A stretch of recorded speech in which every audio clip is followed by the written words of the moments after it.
வணக்கம். அடுத்த 72 மணி நேரங்கள் Gujarat lobby, BJP, election commission of இந்தியாவிற்கு மிகப்பெரிய காலமாக இருக்க போகிறது. உறக்கம் வரவில்லை, என்ன செய்வதென்றே அவர்களுக்கு தெரியவில்லை. சுப்ரீம் கோர்ட் ஆஃப் இந்தியா விதித்த அந்த கெடு, அந்த கேள்விகள், அந்த இன்ட்ரிம் ஆர்டர். நேற்று சுப்ரீம் கோர்ட் ஆஃப் இந்தியா தேர்தல் ஆணையத்தை பார்த்து ஒரு மிக கடுமையான சேலஞ்சை கொடுத்து விட்டது. பீகார் அங்க நடத்திய SIR, இதுல நடந்த பல்வேறு கடுபடிகள், எந்த விஷயத்தை ராகுல் காந்தி எடுத்து வைத்தாரோ, அதாவது 5 முறைகள் தேர்தல் ஆணையம் ஓட்ஸ்களை திருடி வருகிறது. அது பீகாரில் நடத்தப்பட்ட அந்த SIR வழியாக மிக தெளிவாக வெளியே வர தொடங்கிவிட்டது. இப்போ பீகாரை வைத்து பல நபர்கள் சுப்ரீம் கோர்ட்டை நாடி சென்றார்கள். சுப்ரீம் கோர்ட்டில் இது வழக்காக போனது. SIR ரத்து செய்யப்பட வேண்டும் என்று கூறிய போது சுப்ரீம் கோர்ட் 2 தரப்பில் இருக்கக்கூடிய நபர்களை கேட்டு நேற்று அந்த என்ட்ரிம் ஆர்டரை கொடுத்திருக்கிறார்கள். என்ன என்ட்ரிம் ஆர்டர்னா, அடுத்த 72 மணி நேரத்திற்குள் 48 to 72 ஹவர்ஸ்க்குள்ள எந்த டேட்டாவை நீங்க டிலீட் செய்து, அதாவது ரீடபிள் ஃபார்மேட்ல இருக்கக்கூடிய அந்த டேட்டாவை டிலீட் செய்து ஸ்கேண்ட் காப்பி நீங்க அப்லோட் செய்தீர்கள் இல்லையா, அந்த டேட்டாவை ரீடபிள் ஃபார்மேட்டில் நீங்க ஃபர்ஸ்ட் அப்லோட் செய்யுங்கள். 65 லட்சம் வோட்டர்ஸ்களை நீங்க நீக்கியதாக கூறியிருக்கிறீர்கள். இந்த 65 லட்சம் நபர்கள் அவர்களுடைய பட்டியலும் இதே வெப்சைட்டில் அப்லோட் ஆகும். காரணத்துடன் 22 லட்சம் நபர்கள் இறந்து விட்டார்கள் என்று கூறுகிறீர்கள். ராகுல் காந்தி மற்ற அரசியல் தலைவர்கள், தேர்தல் ஆணையத்தால் இந்த நபர்கள் இறந்து போனார்கள் என்று அறிவிக்கப்பட்ட நபர்கள், அந்த எலக்டோரல் லிஸ்ட்ல இருந்து அவர்களுடைய பெயர் நீக்கப்பட்ட நபர்கள் உயிருடன் டீ காஃபி எல்லாம் குடிச்சிட்டு இருக்காங்க. மீடியா போய் பேட்டி எல்லாம் கொடுத்துட்டு இருக்காங்க. அந்த நபர்கள் 65 லட்சம் நபர்களுடைய அந்த பட்டியல் அவர்களை எதற்காக நீக்கினீர்கள், அதற்கான விளக்கத்துடன் இதே வெப்சைட்டில் நீங்க அப்லோட் பண்ணணும்.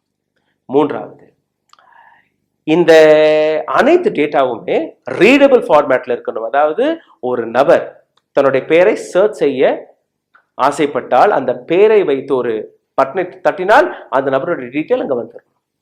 பப்ளிக் டொமைனில் இருக்கணும், நீங்க மறைக்க கூடாது. அடுத்தபடியாக இதற்கான பிரச்சாரம், நீங்க television, Doordarshan, radio, news paper, சின்ன ரீல்ஸ் வழியாக, அட்வர்டைஸ்மெண்ட் வழியாக ஒவ்வொரு நபருக்குமே புரியும்படி அந்த விஷயத்தை எடுத்து வைப்பதற்கான அந்த அட்வர்டைஸ்மெண்ட்டும் நீங்க செய்யணும். It is your problem to however you want. இந்த இன்ட்ரிம் ஆர்டரை கேட்ட உடனேயே இவர்களுக்கு தலைகால் புரியவில்லை. ஒன்னு திருடி வந்தோம், இன்னொன்னு 65 லட்சம் நபர்களை நீக்கி பீகார் எலெக்ஷனை கைப்பற்றலாம் என்று பார்த்தோம். அதுக்குள்ள ராகுல் காந்தி போன்ற நபர்கள் மற்ற நபர்கள் இந்த விஷயத்தை எடுத்து வைத்து எங்களை சிக்க வைத்து விட்டார்கள். இன்னொரு மிக முக்கியமான விஷயம், எந்த ஆதார் கார்டை கடந்த 11 ஆண்டுகளாக ஆதார் தான் அனைத்துமே என்று நீங்க கூறி வந்தீர்களோ, அந்த ஆதார் கார்டும் ஒரு ஐடென்டிட்டியாக நீங்க அக்செப்ட் பண்ணணும். பாஸ்போர்ட் எடுத்துட்டு வாங்க, பர்த் சர்டிபிகேட் எடுத்துட்டு வாங்க, ஸ்கூல் காலேஜ் படிச்ச அந்த சர்டிபிகேட் எடுத்துட்டு வாங்க. எந்த ஐடென்டிட்டி அவர்களிடம் இல்லையோ அதை நீங்க கேட்டுட்டு இருந்திருக்கீர்கள். ஆதார் கார்டு, ஓட்டர்ஸ் ஐடி அவர்கள் கையில் இருக்கிறது, அதை ஏன் நீங்க அக்செப்ட் செய்யக்கூடாது? இதற்கு மேல ஆதார் கார்டும் அக்செப்டல் என்கிற அந்த விஷயத்தை நீங்க மக்களுக்கு எடுத்து காட்டணும். இது தேர்தல் ஆணையத்திற்கு கொடுத்த அந்த என்ட்ரி ஆர்டர். இப்ப அடுத்த இன்னொரு ஆர்டர் வரப்போகிறது. அதாவது அந்த கீயை கொஞ்சம் கொஞ்சமா டைப் பண்ண ஆரம்பிச்சிருச்சு supreme court. This is not the final verdict தோ, பட் இதுக்கே பிஜேபி அண்ட் தேர்தல் ஆணையம் ஆடி போயிருக்கிறது. இந்த இடத்தில் அந்த பட்டியல்ல 5 மெத்தட்ஸ், ராகுல் காந்தி வெளிவிட்ட அந்த 5 மெத்தட்ஸ், எப்படியெல்லாம் இந்த திருட்டு நடக்கிறதோ அதை பற்றியும் விளக்கம் கேட்டிருக்கிறது. என்ன இந்த விஷயம் என்று தேர்தல் ஆணையம் சமாளிச்செல்லாம் பார்த்திருக்காங்க. சார், எத்தனையோ பேர் இங்கே இறந்திருக்காங்க, அந்த பட்டியலாம் நாங்கள் சேர்த்திருக்கோம். புதிய நபர்கள் 18 வயதிற்கான நபர்கள்லாம் நாங்கள் சேர்த்திருக்கோம். இதெல்லாம் எப்படி நீங்க எழுதும் போது அதற்கான டிஜிட்டல் காப்பி உங்கள்கிட்ட இருக்கு இல்லையா, அப்போ அந்த காப்பி இருக்கும்போது எப்படி நீங்க அதை நீங்க மறக்கிறீங்க? ஏன்னா தேர்தல் ஆணையம் தொடர்ந்து சுப்ரீம் கோர்ட்டிடமே போய் நாங்க எந்த விதமான டேட்டாவும் கொடுக்க மாட்டோம், நாங்க எந்த சட்டத்திற்கு கீழே வர மாட்டோம், எங்களுக்கு எதிராக சட்டமே கிடையாது, நாங்க டேட்டா கொடுக்கணும்னு எந்த சட்டம் கிடையாது, இந்த டிலீட் செய்யப்பட்ட நபர்களுடைய பெயரை அவர்களுக்கு விளக்கம் கொடுக்கணும்னு எங்களுக்கு எந்த சட்டமும் கிடையாது, எந்த சட்டத்திற்கும் நாங்க கட்டுப்பட மாட்டோம். இது சேலஞ்ச் செய்தது election commission of India supreme கோர்ட்ல. சுப்ரீம் கோர்ட் இப்போ within 48 to 72 hours you have to submit all of this. So election commission of India drop ஆயிடுச்சு. இதுல நீங்க பாத்தீங்கன்னா தேர்தல் ஆணையம் மிக தெளிவாக எடுத்து வைத்த விஷயம், டூப்ளிகேட் வோட்டர்ஸ்கள், ஃபேக் வோட்டர்ஸ்கள், invalid address, multiple registration, single அட்ரஸ்ல multiple registration, missing photographs, incorrect photographs, misuse of form 6, first time voters, misuse of form 6, இது எல்லாமே ஒரு வாட்டி அந்த டேட்டா வெளியே வந்துருச்சுன்னா இது எல்லாத்தையுமே பப்ளிக் செக் செய்ய ஆரம்பிச்சிடும், ஃபேக்ட் செக்கர்ஸ்கள் செக் செய்ய ஆரம்பிச்சிருவார்கள். காங்கிரஸ் மற்ற கட்சி அது வேற, பப்ளிக் கையில அந்த டேட்டா வந்துருச்சுன்னா public will start scrutinizing election commission of India, and that is the reason why election commission of India was refusing to give, right? Now you see, இந்த முடிவு வந்ததுக்கு அப்புறம் தேர்தல் ஆணையம் இதுவரை எந்த பிரஸ் மீட்டும் வைக்கல, ஆனால் மறுபடியும் பிஜேபி குதிக்கிறது, களத்தில் குதிக்கிறது. பிஜேபியில் இருக்கக்கூடிய பல யூனியன் மினிஸ்டர்ஸ்கள் நெஹ்ருவுடைய தவறு, ராஜீவ்காந்தியுடைய தவறு, இந்திரா காந்தியுடைய தவறு, அதாவது இப்ப இந்த எலெக்ஷன் ப்ராசஸ்ல நடக்கக்கூடிய அனைத்து கடுபிடிக்குமே நெஹ்ரு தான் காரணம் என்கிற அந்த விஷயத்தை எடுத்து வைக்கிறார்கள். எப்படின்னு நீங்க பாருங்க, பிஜேபியில் இருக்கக்கூடிய ஒரு யூனியன் மினிஸ்டர் அவர் என்ன பேசினார் அதை நீங்க முதலில் கேளுங்க, அப்போ உங்களுக்கு புரியும் எந்த அளவில் இவர்கள் தன்னை டிஃபென்ஸ் செய்வதற்கான கேவலமான வேலைகளை பார்த்து வருகிறார்கள். பாருங்கள், 1952 के चुनाव में तत्कालीन नेता आदरणीय स्वर्गीय जवाहरलाल नेहरू जी के नेतृत्व में बैलेट बॉक्स जो भरे हुए थे उनमें नाइट्रिक एसिड डाल करके उन बैलेट बॉक्सेस में भरे हुए वोटों को जहां जिनके चलते हुए परिणाम निगेटिवली इंपैक्ट हो सकता था उनको नष्ट भ्रष्ट करने की घटनाएं अखबारों में छपी थी. இந்த நபரை நீங்க கேட்டீர்கள், அதாவது 1952ஆம் ஆண்டு முதல் தேர்தல் இந்தியாவில் நடந்த அந்த முதல் தேர்தலும் போது first general election Jawaharlal Nehru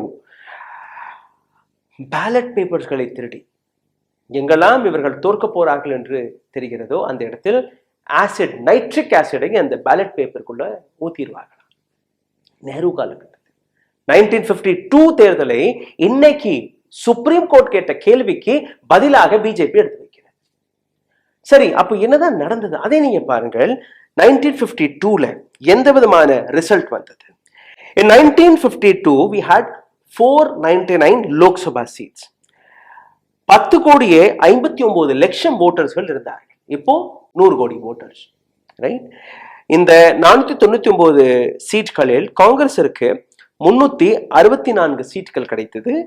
அவர்களுக்கு கிடைத்த vote share 44.99. இதை தொடர்ந்து அடுத்தபடியாக இரண்டாவது இடத்தில் இண்டிபெண்டன்ட் கேண்டிடேட்ஸ் 37 சீட்டு தனியாக நின்ற எந்த அரசியல் கட்சியிலும் இல்லாத இண்டிபெண்டன்ட் கேண்டிடேட்ஸ்களுக்கு 37 சீட் கிடைத்தது, 16% vote share. இன்னைக்கு எத்தனை இண்டிபெண்டன்ட் கேண்டிடேட்ஸ்களை நீங்க பார்க்கிறீர்கள்? மூன்றாவதாக social party 12 seat, 10.5% vote share. Communist party of India அவர்களுக்கு 16 சீட்கள் கிடைத்தது வித் 3.29% vote share.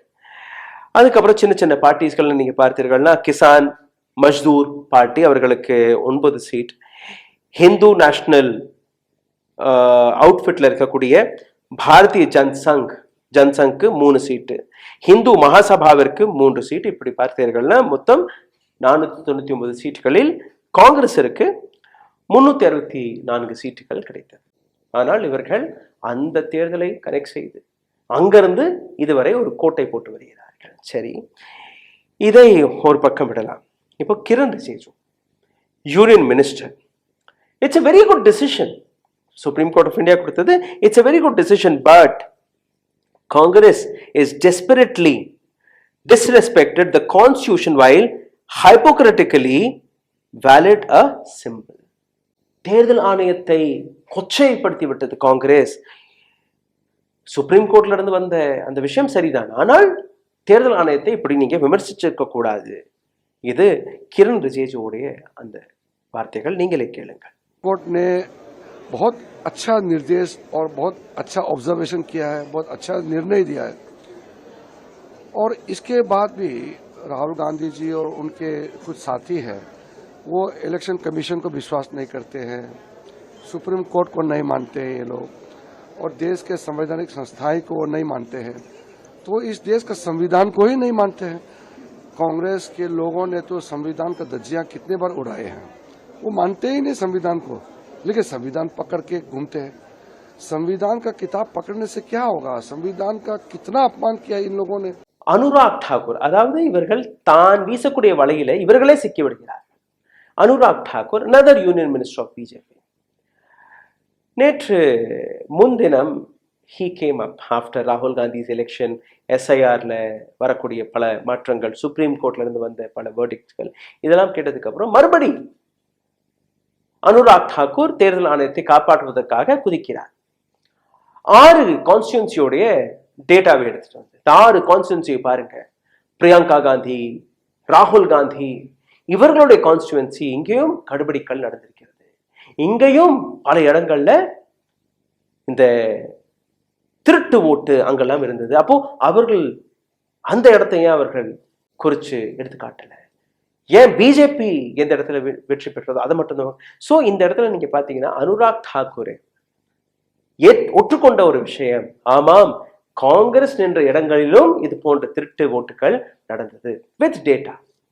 இந்த இடத்தில் இன்னொரு ஆங்கிளில் எலெக்ஷன் கமிஷன் ஆஃப் இந்தியா சிக்கிவிட்டு எந்த டிஜிட்டல் டேட்டாவை காங்கிரஸ் பார்ட்டி கடந்த 1 வருடமாக கேட்டு வருகிறதோ அதே டிஜிட்டல் டேட்டாவை பிஜேபியிடம் கொடுத்திருக்கிறது தேர்தல் ஆணையம். ஒற்றை கான்ஸ்டியூன்சிக்கு அது அப்படியே அந்த அடுக்கடுக்காக நீங்க பாத்தீங்க 7 அடி அடுக்குல இருந்த ஒரு கான்ஸ்டியூன்சிக்கான, அதுவும் அசம்பிளி கான்ஸ்டியூன்சிக்கான அந்த கட்டு. இந்த இடத்துல 6 லோக்சபா கான்ஸ்டியூன்சிக்கான அனைத்து டேட்டாக்களையும் வித் டேட்டா அவர்கள் வெறும் 6 நாட்களுக்குள்ள முடிச்சுட்டார்களாம். ஒவ்வொரு லோக்சபா கான்ஸ்டியூன்சிக்குள்ள கிட்டத்தட்ட 7ல இருந்து 8 அசம்பிளி கான்ஸ்டியூன்சி இருக்கும். அங்க ராகுல் காந்தி காட்டிய டேட்டா ஒரு அசம்பிளி கான்ஸ்டியூன்சி, அதுக்கு 6 மாதங்கள் பிடித்தது. இவர்களுக்கு 6 லோக்சபா கான்ஸ்டியூன்சிக்கு, அதாவது 42 அசம்பிளி கான்ஸ்டியூன்சிக்கு இவர்கள் 6 நாட்கள்லயே டேட்டா எடுத்துட்டார்களாம். அப்ப அவர்களிடம் இந்த டிஜிட்டல் ஃபார்மேட் இருக்கிறதா இல்லையா? அதனாலதானே இந்த 4-5 நாட்கள்ல நீங்க இந்த கணக்கு எடுத்துட்டு வந்தீங்க. இங்கேயும் இவர்கள் சிக்கி விட்டார்கள். இப்போ காங்கிரஸ், சரி சார், இந்த 6 இடங்களுமே தவறாக காங்கிரஸ் ஜெயிச்சதுன்னு நீங்க நம்புறீங்க, அந்த டேட்டாவை நீங்க காட்டியிருக்கீங்க.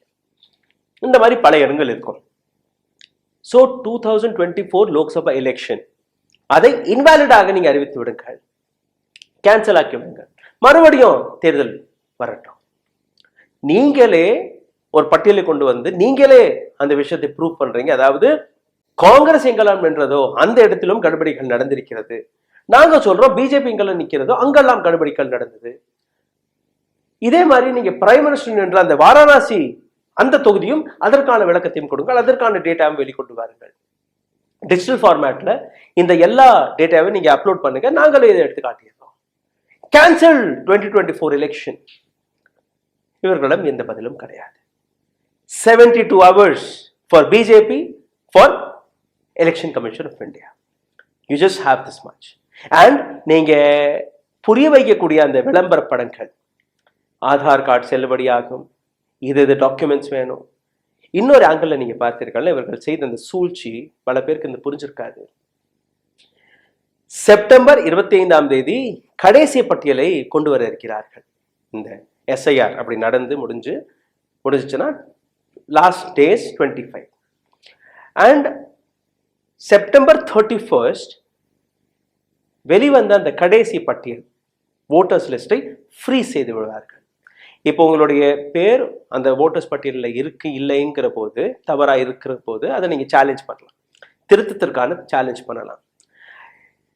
50 நாட்கள் தேர்தல் இருக்க 50 நாட்களுக்கு ஒரு வாட்டி அந்த பட்டியல் வெளியே வந்துருச்சுன்னா எந்த விதமான அப்பீலும் நீங்க கொடுக்க முடியாது, எந்த விதமான மாற்றத்தையும் நீங்க செய்ய முடியாது. இந்த இடத்தில் இன்னொரு உள்குத்து இருக்கிறது. 65 lakh voters இப்போ வரை, செப்டம்பர் 25 வரை இதே முறையில் போயிட்டு இருந்துச்சுன்னா கிட்டத்தட்ட 1.5 கோடி மக்கள் பீகார்ல ஓட் லிஸ்ட்ல இருந்து நீக்கப்பட்ட நபர்களுடைய பட்டியலில் சேர்க்கப்படுவார்கள். இதுல எத்தனையோ நபர்கள் போட்டியாளர்களாகவும் இருப்பார்கள், கேண்டிடேட்ஸ்களாகவும் இருப்பார்கள்.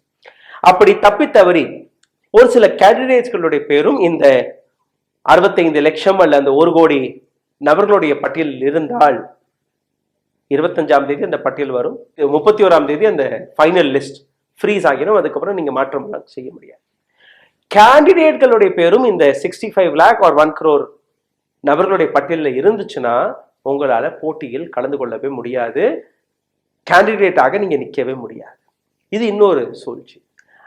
அப்போ எங்கெல்லாம் பிஜேபிக்கு எதிராக ஸ்ட்ராங்கான கேண்டிடேட்ஸ்கள் நிற்கிறார்களோ அனைத்து நபர்களுடைய ஓட்டுகள் போகும். அவர்கள் அடுத்த 5 வருஷத்துக்கு அப்புறம் பார்த்துக்கலாம், அப்போ நீங்க வந்தீங்கன்னா சரி பார்த்துக்கலாம். இதுதான் தேர்தல் ஆணையத்துடைய ஒரு முடிவு. இப்போ அனைத்திற்குமே செக் வைத்து விட்டது சுப்ரீம் கோர்ட்.